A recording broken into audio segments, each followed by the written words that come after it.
오늘 이 본문은 굉장히 유명한 말씀이죠. 그러니까 뭐 교회 다니는 분들 중에는 모르는 분들 없으실 것이고, 교회 다니지 않는 사람들도 이 이야기를 합니다. 그래서 오병이어니 12광주리 이런 얘기들을 해요. 보리떡 5개와 물고기 2마리로 5,000명을 먹이셨다. 놀라운 기적입니다. 흔히 이제 오병이어의 기적이라고 얘기를 하는데, 복음서를 보면요, 예수님께서 행하셨던 그 기적들, 이적들 중에는 보면 어떤 책에는 있고 어떤 책에는 없고 이런 경우가 있어요. 근데 이 오병이어 같은 경우는 이 사복음서 모두에 공통적으로 있습니다. 특히 요한복음은 예수님의 말씀을 중심으로 이렇게 기록한 것이 많은데, 여기에도 이제 분명하게 기록이 되어 있어요. 그만큼 당시의 제자들에게는 매우 놀랍고 감동적인 사건이었다는 것을 의미합니다. 그렇지 않겠습니까? 이 보리떡 5개, 물고기 2마리로 이 5,000명을 먹이셨다. 그 당시의 기준으로는 사람들을 수를 셀 때 누구만 셌다고 그랬죠, 보통? 성인 남자. 그러니까 여자들과 아이들까지 합치면 10,000명이 넘는, 그 당시의 인구수로 보면 굉장히 많은 숫자입니다. 지금도 적은 숫자가 아니죠. 큰 숫자입니다. 자, 그 많은 사람들을 단지 보리떡 5개와 물고기 2마리로 먹이셨고, 게다가 남았는데 남은 게 12광주리가 되었다라는 것이죠. 놀라운 사건이에요. 놀라운 사건이지만 상식적으로는 믿기 어려운 일입니다. 여러분들에게 한번 물을게요. 여러분들이 이 사실을 믿습니까? 의외로요, 이거 잘 못 믿는 사람들 많습니다. 교인들 중에서도. 그래서 어떤 사람들은 자기 나름대로 이걸 해석을 해요. 제가 이런 해석을 들어본 적이 있어요. 자, 예수님의 기적과 표적을 보기 위해서 사람들이 모여들었어요. 갈릴리호수 북쪽에 그 베세다 들녘이라고 하는 그곳에 몰려들었어요. 거기는 이제 빈들이기 때문에, 성경에도 빈들로 나오죠. 그래서 주변에 이제 먹을 데가 없다 보니까 유대인들은 또 이렇게 준비를 잘 하잖아요. 그래서 나름대로 준비를 해가지고 도시락을 다 싸왔답니다. 근데 이제 시간이 흘러가지고 이제 시장길을 느끼는데, 얼른 자기 도시락을 이렇게 꺼내서 먹을 수 없는 그런 분위기 아시잖아요. 그런 분위기였어요. 그런 중에 어떤 소년이 자기 도시락을 예수님께 이렇게 드렸어요. 그래서 예수님이 그걸 받으시고 이렇게 너무 감격하시면서 이렇게 좋아서 이렇게 들고 감사기도를 한 거예요. 근데 그거를 사람들이 이제 밥 먹는 시간이구나 사인으로 알고 다 도시락을 꺼내가지고 먹었는데, 먹고 남은 게 모아봤더니 12광주리가 되었더라. 이랬던 것인데, 제자들이 그때 일을 회상하면서 예수님이 마치 보리떡 5개와 물고기 2마리로 5,000명을 먹이신 것처럼 그렇게 기록했다. 여러분, 이게 누가 했던 말이냐면, 어느 교회 학교 교사가 학생들에게 가르쳤던 내용이랍니다. 제가 예전에 그 교사 세미나에 갔는데, 목사님이 이렇게 어떻게 잘 가르치나 이렇게 봤더니 한 젊은 교사가 이러고 있더라는 거예요. 그래서 아주 기가 차가지고, 여러분, 어린 영혼들을 책임지는 교사가 이런 식으로 성경을 전했다는 거예요. 자, 이 사람이 이것만 이렇겠습니까? 모든 성경, 자기가 못 믿으니까 그런 것들을 자기 멋대로 해석을 해가지고 그렇게 한 거예요. 그런 아이들이 제대로 신앙인으로 자랄 수 있을까요? 하나님을 제대로 믿을 수 있을까요? 참 기가 막힐 노릇인 거예요. 그런데 많은 사람들이 기적을 이런 식으로 이제 설명을 하잖아요. 그럼 뭐라고 생각하는지 아십니까? 그럼 그렇지. 이러면서 은근히 동조한다는 거예요. 여러분, 이런 식으로 예수님을 이해하는 사람들, 그리고 성경을 보려고 하는 사람들은 결코 예수님을 믿기 어렵습니다. 성경을 하나님의 말씀으로 믿기 어렵습니다. 사람들은 자꾸 그런 습관이 있어요. 자기가 이해되지 않는 것들을 자꾸 자기가 이해할 수 있는 어떤 형식으로, 그런 방법으로 자꾸 바꾸려고 합니다. 그런 사람들은 하나님이 천지를 창조했다는 것, 고지고대로 믿지 못합니다. 교회를 다녀도 말이죠. 그리고 예수님이 하나님의 아들이면서 구제주한 것도 잘 믿지 못합니다. 그리고 출애굽도 그렇고요. 그렇죠? 어떻게 홍해가 갈라져? 그러니까 우리나라 제부도 갈라진 거, 그런 거 정도로 생각을 한단 말이죠. 아니면 동정녀 탄생, 부활도 그렇고요. 자꾸만 자기의 이해 폭에 이 성경을 끼워 맞추려고 하고 하나님을 맞춰버리려고 그래요. 그러니까 제가 한번 말씀드렸던 little God죠. 그렇죠?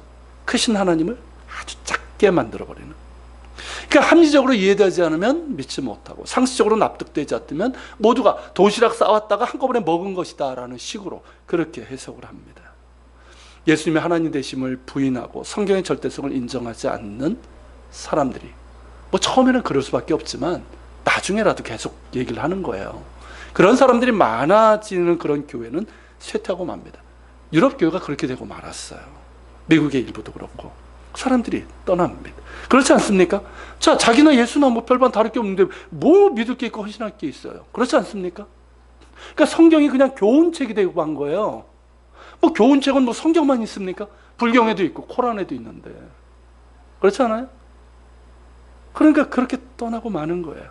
그러니까 말씀이, 이 엄청난 말씀이 자기에게 아무런 관련도 없고 아무런 능력으로 나타나지 않는 거예요. 리틀 가더가 돼버리는 거예요. 여러분, 요한복음 1장에서 사도 요한이 증거하는 것처럼 예수님은 하나님의 본체시고 성육신하신 하나님의 아들이십니다. 여러분, 예수님 자신이 뭐라고 합니까? 요한복음 1장에 태초에 말씀이 있었고 그 말씀이 하나님과 함께 계셔서 만물을 창조하셨단 말이죠. 그분이 창조자예요. 여러분, 그분이 만물을 만드신 창조주신데, 자, 모든 육체에 먹을 것을 주시는 분이십니다. 그런 분이, 자, 자기 앞에 배고픈 군중들이 있는데, 그것도 거역하는 사람들입니까? 지금 은혜 받겠다고 그렇게 와 있는 사람들에게 여러분 떡 5덩이를 가지고 먹이지 못한다고 우리가 이야기할 수 있겠습니까? 여러분, 이 사건을 부인하는 것은 곧 하나님의 능력 자체를 부인하는 것이고 예수님을 하나님의 아들로 믿지 못함을 드러내는 거예요. 반면에 여러분, 예수님을 하나님의 아들로 고백하는 자에게 이 오병이어의 기적은 너무나도 자연스럽고 당연한 사건입니다. 그리고 그 사건이 그저 기록된 사건이 아니라 내 삶 가운데도 일어나는 능력이 되는 거예요. 그러므로 여러분, 믿을 수 있길 바랍니다. 믿음이 없습니까? 기도하세요. 여러분, 믿음은 은사라고 했어요. 믿음 없으면 궁리를 주시고 믿음을 주옵소서. 성령께서 보여주실 것입니다.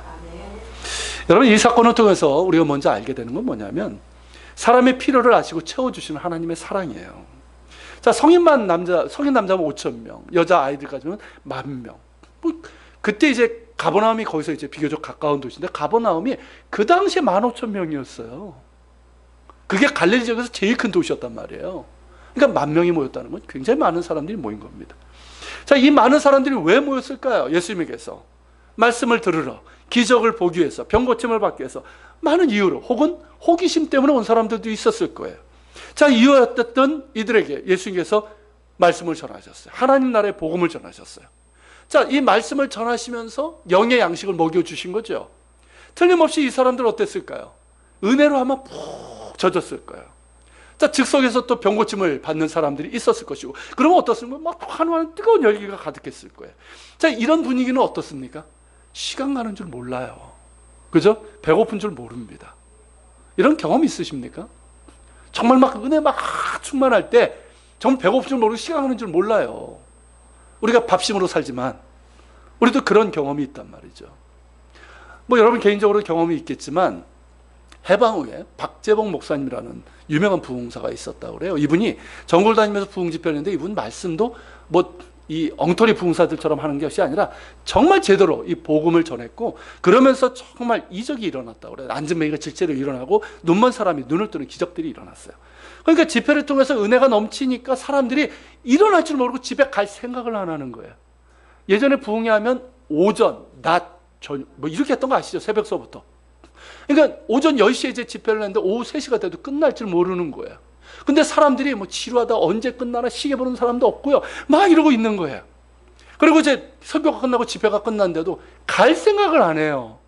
배고플 거 아닙니까? 갈 생각을 안 해요. 오히려 거기서 더 기도하고 그러면서 이렇게 모여가지고 자기가 받은 은혜들을 막 나누는 그런 아름다운 모습이 이어지는 거예요. 그러니까 은혜 푹 젖으니까 실제로 배고픈 곳에 있게 되는 거예요. 여러분, 당시 무리들이 그러지 않았을까요? 오히려 더 했겠죠. 그렇지 않았겠습니까? 아니, 하나님의 아들께서 진히 하나님 나라의 복음을 전하고 계시는 거예요. 생명의 근원이신 분이 사람들을 고치시고 치유하시고 계시는 거예요. 그러니까 어떻습니까? 시간 가는 줄 모르죠.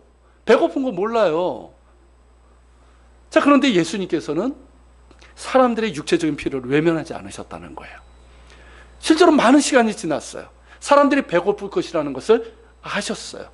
사람들은 배고프다고 하기 전에, 그들이 얘기하기 전에 배고픔을 아셨던 거예요.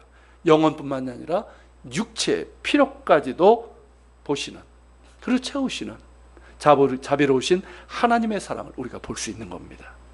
여러분 마태복음 15장 33절 32절에 보면 오병이어와 다른 또 하나의 이적이 일어납니다.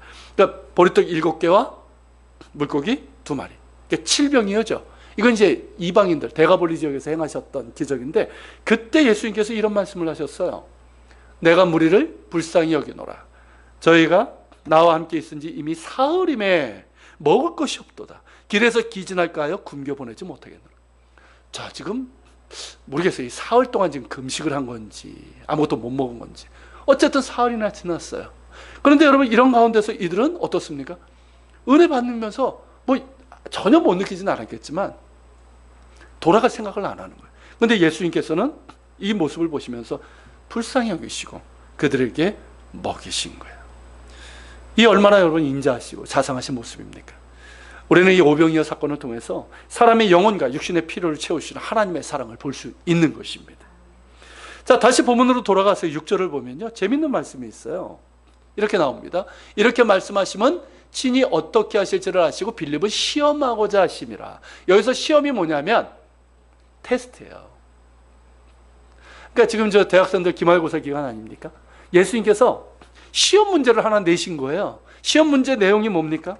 그게 이제 5절에 나오는데 빌립에게 이르시되 우리가 어디서 떡을 사서 이 사람들을 먹이겠느냐 하시니. 자, 이 시험 문제지요. 자, 이게 뭡니까? 이게 제자들의 신앙이 어느 정도인지. 그러니까 예수님이 어떤 분이시를 이들이 정말 좀 알고 있나, 얘네들이 알고 있나, 그걸 이제 테스트하기. 얼마나 나를 신뢰하고 있나. 이거 시험 보기, 이게 시험지를 준 거예요. 자, 예수님의 시험 문제에 대해서 빌립이 답을 씁니다. 뭐라고 했을까요? 7절이죠. 빌립이 대답하되 각 사람으로 조금씩 받게 할지라도 200데나리온의 떡이 부족하리이다. 그러니까 사람들에게 좀 돈을 걷자는 거죠. 그래가지고 이제 떡을 살 텐데 200데나리온을 가지고 빵을 사도 부족할 것 같습니다. 얘기를 하는 거예요. 일단 여기서 보면 빌립은 어떻습니까? 대단히 계산에 밝은 사람이에요. 저 같은 사람은 이게 빨리 이게 안 되는데 그런 분들이 있잖아요. 딱 얘기하면 딱 곱하기가 나오잖아요. 그래가지고 착착 얼마 이게 나오는 분들이 있어요. 여러분들 안 그러십니까? 저거 비슷하신가요? 저 잘 계산 못해요. 저 계산에 참 밝은 사람이에요. 여러분 200데나리온이 어느 정도인지 아십니까? 보통 이제 한 데나리온이 노동자의 하루 품삯이라고 그러잖아요. 그러니까 요즘으로 하면 10만 원 정도라고 한다면 얼마입니까? 2천만 원인 거예요. 자, 2천만 원 가지고 이렇게 많은 사람들 먹을 거 빵을 이렇게 사도 부족하다라는 거죠. 맞을 것 같아요. 그죠? 부족할 것 같은 거예요. 일단 이 빌립은 머리가 좋은 사람인 것 같아요. 계산에 밝아요. 그런데 여러분 이 대답은 된다는 얘기입니까? 안 된다는 얘기입니까? 안 된다는 소리예요. 이게 안 된다는 거예요. 그 돈을 어떻게 마련할 수 있느냐는 것이고요. 마련한다 한들 어디서 사겠냐? 여기 핀들이에요. 가까운 데가 없어요. 한참 갔다가 와야 돼요. 안 된다는 거죠. 그냥 뭡니까? 빨리 보내세요. 이 뜻이에요. 여러분 이것은 우리도 마찬가지가 아닐까 싶어요. 교회 안에서도 이렇게 보면요, 은근히 빌립처럼 이 계산에 밝은 분들이 많이 있어요. 물론 이제 긍정적으로 밝은 부분은 좋은 거예요. 근데 그냥 모든 일을 할 때마다 이 이해타산을 따지는 분들이 있어요. 특히 이제 당회가 그렇죠. 우리나라 당회 장로님들 뭐 하려고 그러면 예산이 얼마 듭니까? 뭐 이것서부터 따지는 분들이 있어요. 합리적인 계산을 하죠. 근데 그 결론이 뭐 다는 아니지만 상당 부분이 안 된다는 쪽으로 가는 경우가 많다는 거죠. 한 예를 들까요, 제가? 여러분 기억하실지 모르겠지만 97년도에 IMF가 터졌잖아요. 그 IMF 외환위기 때 이른바 국가 부도 사태였잖아요. 그때 기업들이 어떻게 했습니까? 기업들이 다 뭐죠? 구조조정이라면서 명퇴시키면서 막 그랬잖아요. 하루아침에 퇴직금 못 받은 분들도 있고, 그거 탈락받고 나와가지고, 그때 제가 좀 치킨집이 무지하게 많이 생겼잖아요. 그 여파가 지금까지 있는 거고. 근데 여러분, 한국교회 역시 어땠을까요? 그때. 많은 교회들이 이 긴축 정책을 폈어요. 예산을 동결하거나 축소를 했습니다. 그러면서 많은 교회들이 그동안 하던 선교 사업을 줄였어요. 그러니까 선교사의 선교비를 줄여버린 거예요. 지금 어땠습니까? 이 외환이 원 달러 환율이 어땠어요? 확 올라버렸잖아요. 엄청나게 올랐단 말이죠. 저희는 2배, 반, 3배 막 이렇게 올랐었어요. 자, 그런데 선교비를 줄이거나 어떤 교회는 아예 연락도 없이 선교비를 끊어버린 교회도 있어요. 선교사한테. 또 어떤 교회는 개척교회를 세우겠다고 해놓고 개척교회를 포기해버립니다. 다 준비하고 있는데 그분은. 자, 그리고 인건비 줄인다고 교육자 수를 줄이는데 어디를 줄였을까요? 교회학교 전도사님들, 교육 목사님들을 줄여버린 거예요. 하루아침에 나가십시오. 그렇게 돼버린 거예요.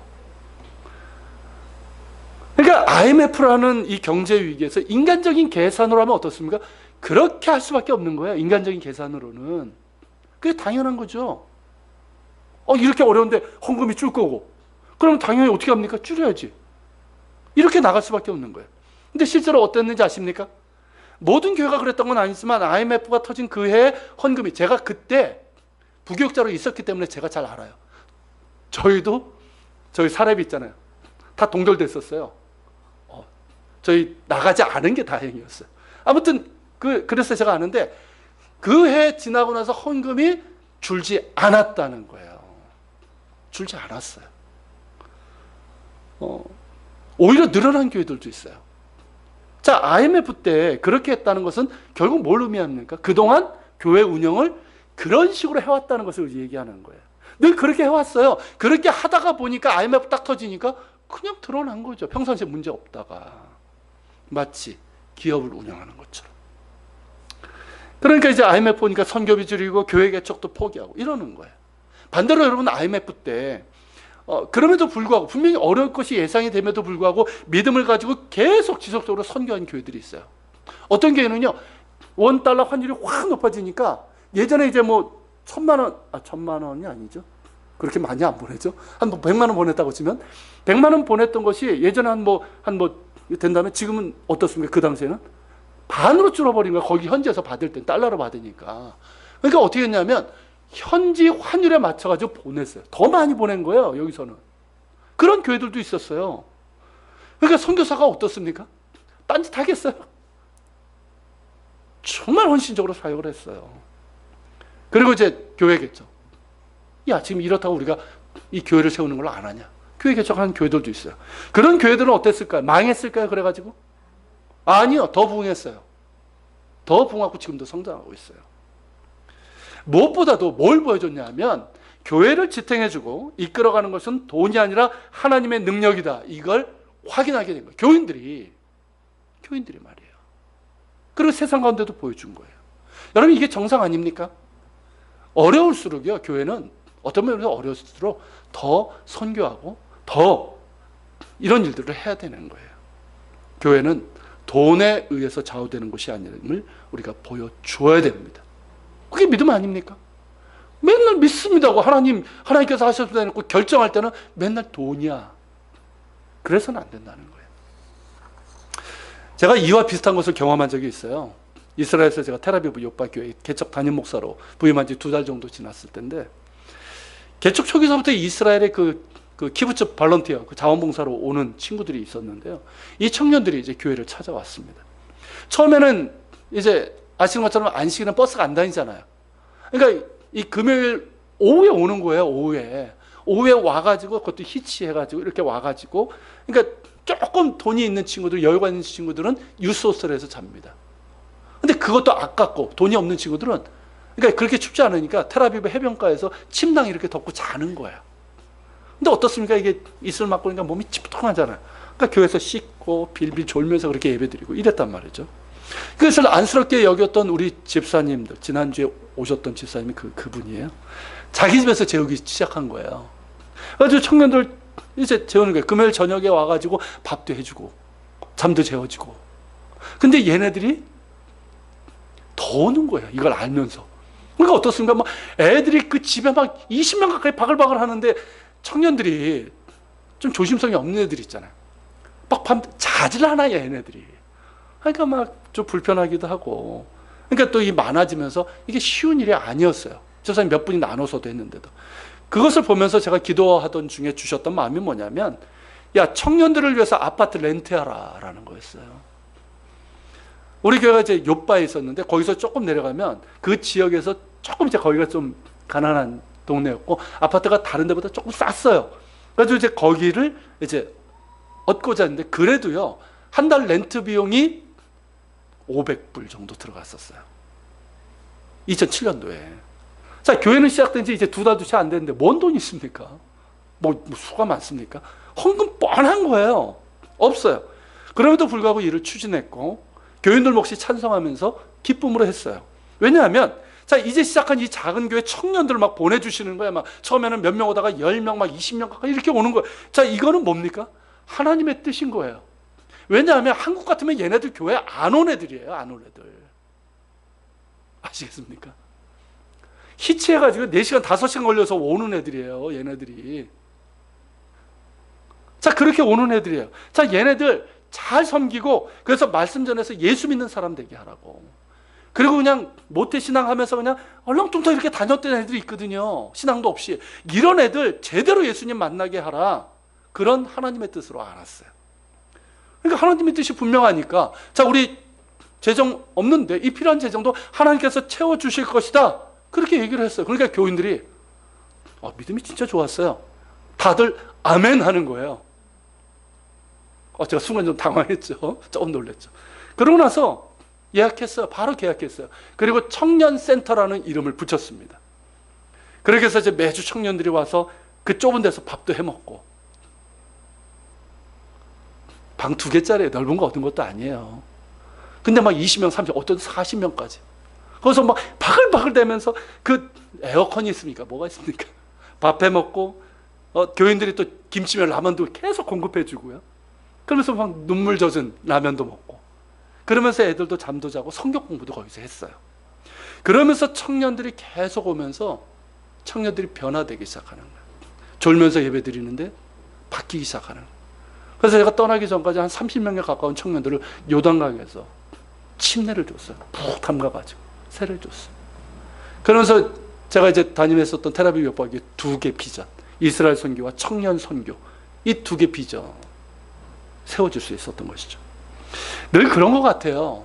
사람의 계산으로는 어리석은 일로 보이고 무모한 일로 보여요. 위험한 일로 보이지만 그것이 우리의 욕심으로 하면 안 돼요. 욕심으로 해놓고 나서 하나님께서 원하시면 이런 사기치면 안 되고요. 정말 하나님께서 기뻐하시는 일이 있단 말이에요. 그렇죠. 하나님께서 기뻐하시는 일이라는 것이 분명하면 기도 중에 그 감동을 주신단 말이에요. 그러면 어떻습니까? 믿음의 결정을 하는 거예요. 그러면서 추진해 나갈 때 채워주시는 하나님의 역사가 일어나고 하나님의 영광이 나타나는 줄로 믿습니다. 여러분, 교회는 그런 거예요. 사람의 계산이나 함적인 판단으로 운영되는 것이 아닙니다. 돈이 필요하지만 돈으로 운영되는 것이 아니에요. 교회는 하나님의 능력으로 지탱되는 것이고 무엇보다 믿음의 원리로 지탱이 되는 것입니다. 여러분, 그런 믿음의 원리를 가지고 주님 앞에 나아갔던 사람이 누구예요? 바로 안드레예요. 안드레.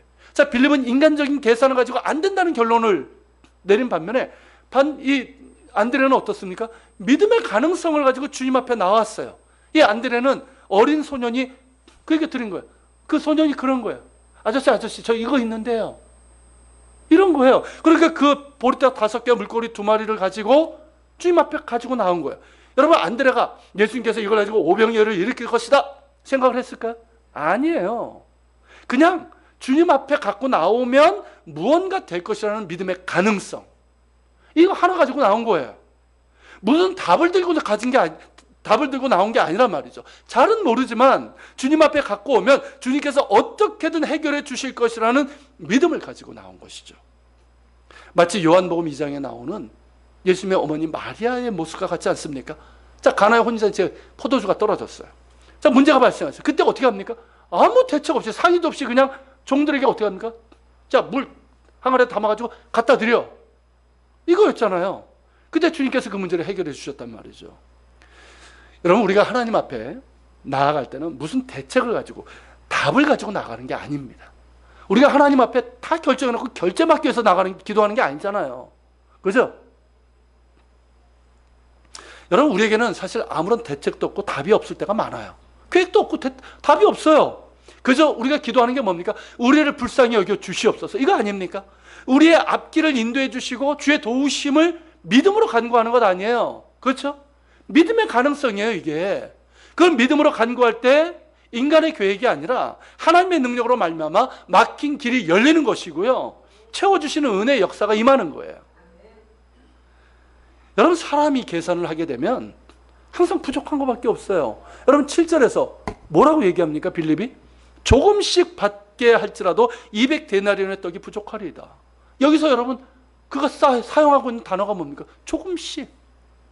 그리고 부족하리이다, 이거예요. 여러분, 이게 인간적인 계획과 인간적인 방법으로 나아갈 때 필연적으로 나오는 말이에요. 필연적으로 가지는 생각이에요. 반면에 안드레의 방법으로, 즉 믿음의 방법으로 나아갈 때 어떤 일이 벌어질까요?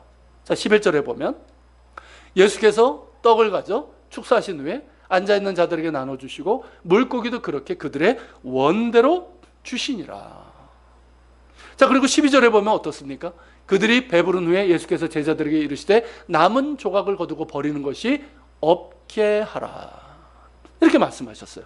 자, 조금씩 준 게 아니에요. 뭐 콩 한 알이라도 뭐 이렇게 나눠서 먹는. 이게 아니라 원하는 대로 주셨고, 그리고 뿐만 아니라 남은 것들이 12광주리에 가득 찰 정도였다는 것이죠.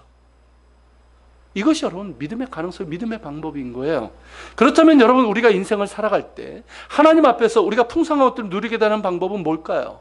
빌립의 방법일까요? 안드레의 방법일까요? 안드레의 방법이에요. 그러니까 빌립의 방법으로 나아가면 반드시 부족합니다. 반면에 안드레의 방법으로 나아가면 원대로 먹는 것이 먹고도 남는 것이 12강줄이나 될 것입니다. 삶의 모든 부분에서 여러분, 빌립의 길을 걸어갈 것이나 특별히 우리가 정말 이것이 하나님께서 원하시는 것 같다, 하나님께서 기뻐하시는 것 같다, 그러면 반드시 뭡니까? 안드레의 방법인 거예요. 믿음의 방법인 거예요. 그렇게 믿음으로 구하고 믿음으로 행할 수 있는 우리가 될 수 있기를 바랍니다. 여러분, 우리는 이 오병이어의 기적에서 또 하나 볼 수 있는 게 뭐냐면 주님이 일하시는 방법이 무엇인가 하는 걸 우리가 볼 수 있다는 거죠. 그것은 두 가지인데요. 앞에서는 우리가 하나 이미 본 것처럼 믿음의 방법이에요. 그러니까 사람이 믿음으로 하나님께 나아갔을 때, 주님께 나아갔을 때 그걸 가지고 일하시는 거예요. 또 하나는 뭐냐면 작은 헌신이에요.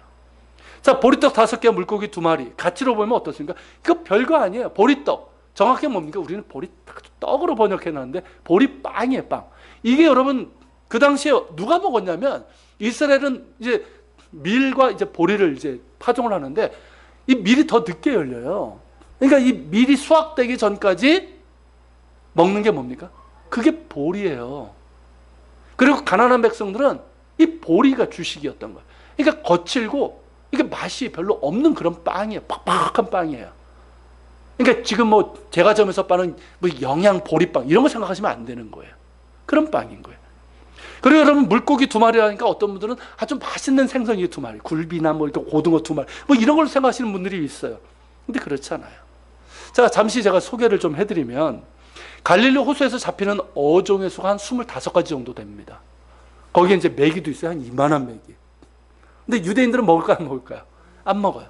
예수님 당시에 여러분, 유대인들이 먹던 대표적인 생선 3가지가 있어요. 제가 한번 보여드릴게요. 이겁니다. 자, 제일 큰 거 있죠, 1번. 어른이 들어도 저렇게 큽니다. 제가 이제 히브리어로 빈이라고 하는 생선인데 제가 있고요. 그리고 두 번째는 이제 무슛 혹은 암눈이라고 하는, 우리가 보통 베드로 물고기라고 알려져 있는 거 있죠. 2번. 제요, 민물돔. 성지순례 가면 그렇게 많이 드시는 쟤입니다. 그리고 3번 보이십니까? 아주 작은 애. 제가 이제 살딘, 영어도 비슷해요. 영어도 이제 사딘이죠. 그러니까 이 민물 정어리예요. 얘입니다. 자, 이 1, 2, 3번 중에서 뭘까요? 오병이어에 사용된 게. 3번이에요. 많은 분들이 성지순례 가면 베드로 물고기 먹고 오니까 그건 줄 알아요. 그래도 사진도 그렇게 나와요. 아니에요. 저 제일 작은 저 민물 정어리가 갈릴리 호수 어획량의 50%입니다. 제일 많아요. 그러니까 이렇게 생겼어요. 이렇게. 자, 크기 보십니까? 어떤 외국분이 이스라엘에서 한 식당에서 저걸 이렇게 가지고 입에다 넣은 저분 정도 크기예요. 그러니까 저거 이렇게 잡아다가 어떻게 하냐면, 이게 소금에 절이던가 식초에 절여요. 그래서 이스라엘에 실제로 호텔 같은 데 가면 아침에요, 저게 나옵니다. 소금이나 식초에 절인 게 나와요. 뭐 그렇게 별로 맛은 없어요. 그냥 그래요. 요거 이제 튀긴 거고, 이런 거예요. 그러니까 이거는 맛이 별로 없는 그런 값싼 생선이었어요. 일반 백성들이 사는.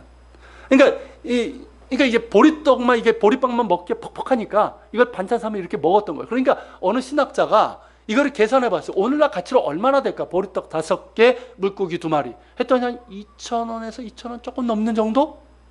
얼마 안 되는 거예요, 진짜. 그런데 여러분, 이 작고 보잘것없는 것을 통해서 기적이 일어났다는 거예요. 이것을 바친 소년에게는 사실 자기가 가지고 있던 전부였어요. 전부. 그죠? 비록 작은 것이지만 이 작은 헌신을 통해서 예수님께서 일하셨다는 거예요. 우리의 손에서는 비록 작은 것이지만 예수님의 손에 옮겨졌을 때는 큰 것으로 변화된다는 것을 기억할 수 있기를 바랍니다. 하나님께서 일하시는 방법이에요. 우리의 작은 헌신을 통해서 크게 역사하신다는 겁니다.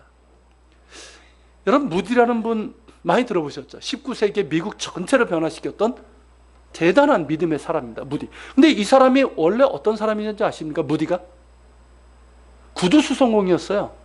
아주 가난한 집에서 태어나가지고요, 학교를 다닐 수가 없었어요. 그래서 초등학교를 다니지 못했어요. 그래서 글도 읽을 줄 몰랐어요. 근데 이분이 예수님을 영접하고 나서 너무 제 가슴에 막 뜨거운 거야. 특별히 이제 애들을 보는데 너무 뜨거워요. 그래서 뭐라고 그러냐면, 나 교회학교 교사 좀 시켜주세요. 근데 시켜줬을까요? 글을 모르니까 성경을 읽을 줄 모르잖아요. 어떻게 가르쳐요? 뭐 가르치는 뭐 기술이 있습니까? 그래가지고 안 된다고 그랬어요. 근데 이분이 어떻게 했냐면, 교사를 시켜주자니까 밖으로 나갔어요. 밖으로 나가가지고, 거리로 나가가지고 애들을 불러 모으기 시작하는 거야. 애들에게 복음을 전하시키라는 거예요. 그러면서 스스로 말씀을 가르치기 시작했어요. 근데 놀라운 일이 벌어진 거예요. 교회 학교에서 가르쳤던 애들보다 무디가 모아가지고 가르쳤던 애들이 훨씬 더 많아지게 된 거예요. 그 후에도 교회에 계속 얘기하라는 거예요. 나에게 담임교사만 맡겨주십시오. 학생들은 내가 불러 모아서 전도해서 가르치겠습니다.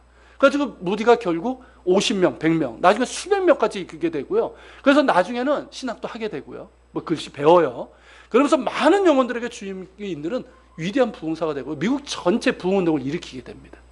그래서 미국에 가면 무디 성경학교가 지금도 있어요. 굉장히 유명합니다. 여러분, 그렇기 때문에 여러분, 하나님 앞에 중요한 게 뭔지 아십니까? 무디와 같이 배운 것이 없고 구두수선공에 불과했지만 주님의 복음을 위해서 헌신하게 될 때, 자신을 드리고자 할 때 엄청난 일을 이룰 수 있다는 거예요. 근데 여러분, 우리 자신을 한번 보십시오. 무디 한번 비교해 보세요. 자, 여러분들 가운데 무디보다 받지 못한 게, 나는 무디보다 받은 것이 별로 없다 하시는 분들이 있습니까?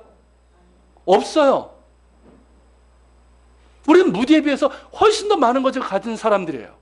그렇죠? 그런데 여러분, 우리는 어떻습니까? 우리를 통해서 우리가 어떤 뭔가를 할 때 어떻습니까? 여러분, 중요한 건 다른 게 아니에요. 우리는 자꾸만 내가 가진 것, 내가 가진 어떤 능력, 내가 가진 어떤 배경, 이런 걸 생각을 하면 거기에 대해서 왔다 갔다 해요. 아니에요. 그건 주님의 방법이 아니에요. 주님의 방법은 딴 거 아니에요. 비록 나는 가진 것이 없지만, 나는 뭐 갖춘 것도 없지만, 오직 주님을 위해서 내가 이거 드리고 싶습니다. 주님, 내가 나 자신을 드리고 싶습니다. 그렇게 주님 앞에 자신을 드리고자 할 때 주께서 그걸 받으시고 크게 역사하시는 거예요. 이게 믿음의 방법인 거예요. 그러기 때문에 여러분, 우리가 하나님 앞에서 우리가 얼마나 받았느냐, 못 받았느냐, 이게 중요한 것이 아니라 더 중요한 것은 하나님의 능력을 믿는 이 안드레 같은 믿음이고요. 그리고 오병이어를 바친 이 소년과 같은 헌신이라는 거예요. 믿음을 가지고 주님 앞에 나왔을 때, 그리고 자신의 것을 주님 앞에 기쁨으로 드렸을 때, 그것을 통해서 주님께서 크게 역사하시는 겁니다. 저는 이것이 우리 교회에서 앞으로 일어날 그림이었으면 하는 바람을 갖고 있어요. 우리는 작은 교회이고 뭐 가진 것도 별로 없습니다. 우리가 주님께 드릴 것이 있다면 그것은 뭘까요? 보리떡 5개, 물고기 2마리 같은 작은 것일 겁니다. 그것이 주님께 우리가 드릴 수 있는 전부일 수도 있습니다. 그렇지만 우리가 그 작은 것을 정말 주님께 감사하는 마음으로 드리고 또 주님의 능력을 믿는 믿음으로 드린다면 주님께서 그것을 기쁘게 받으시고 그것을 통해서 크신 역사를 이루실 것이라고 믿습니다. 실제로 여러분, 그렇지 않았습니까? 우리가 지난 주에 이제 3주년 예배를 드렸는데, 자, 3년 전 아시잖아요. 아무것도 없는 가운데서 우리가 주님께 드렸습니다. 우리가 드린 게 뭡니까? 여러분, 오병이어 아닙니까? 여러분, 대형교회들, 돈 많은 대형교회들, 그리고 가진 것 많은 사람들, 그런 사람들이 보기에는요, 우리가 드린 것 오병이어처럼 작은 것으로 보일 거예요. 그렇지만 여러분, 우리에게는 큰 것이었고요, 우리가 가진 모든 것을 드리기에 힘썼다고 저는 생각을 합니다. 그것을 일일이 말씀드리지 않아도 여러분은 아실 거고요. 그리고 목사인 제가 감동했던, 저를 감동시켰던 정말 많은 헌신들이 있었어요. 그리고 주님께서 그것을 통해서 일하셨습니다. 채워주셨고 더해주셨고 또 선하심으로 어려운 가운데서도 그렇게 우리를 붙드시고 인도해 주셨단 말이죠. 지금도 마찬가지예요. 지금도 여러분, 우리가 주님께 드릴 것은 오병이어뿐입니다. 그렇죠? 여전히 작습니다. 그러나 결코 작지 않습니다. 거기에 주님께서 주신 은혜에 대한 감사가 있기 때문에 그런 거예요. 주님께 대한 믿음이 있고 사랑이 있고 헌신이 있기 때문에 그렇습니다. 교회를 향한 사랑이 있고요, 교우들을 위한 사랑이 있기 때문에 그렇습니다. 그래서 결코 작지 않습니다. 그렇게 우리는 오병이어를 드리는 마음으로 주님을 섬기고 주님의 몸된 교회를 섬길 것입니다. 우리에게 주신 은혜 감사하면서 더욱 주님을 위해서 살고 주님께 우리 자신을 드리기를 힘쓸 것입니다. 우리의 시간을 드리고 재능을 드리고 수고를 드리고 물질을 드리고 무엇보다 우리의 마음을, 그리고 궁극적으로 우리 자신을 드릴 것입니다. 보리떡 5개와 물고기 2마리를 가지고 5,000명을 먹이신 주님께서 우리의 오병이어를 통해서 능히 크게 일하시고 크신 일들을 이루어 가실 것입니다. 그래서 우리 교회를 정말 주님께서 원하시고 기뻐하시는 교회로 세우실 것이고 우리를 통해서 영광을 받으실 것입니다. 그렇기 때문에 여러분, 우리의 자금을 보지 맙시다. 우리의 자금을 보지 말고 오히려 우리의 자금이 주님께 드려졌을 때 주님께서 일하실 것을 바라볼 수 있기를 바랍니다. 그렇기 때문에 낙심하지 않고요, 주눅들지도 않고 더욱 감사하며 기쁨으로 주님께 우리 자신과 우리의 것을 드리며 주님의 몸된 교회를 세워 나갑시다. 우리의 오병이어를 통해서 5,000명을 먹이고도 남는 역사가 일어나게 될 것입니다. 우리가 찬양 드리고 말씀 켜가면서 기도하는 시간을 갖겠습니다.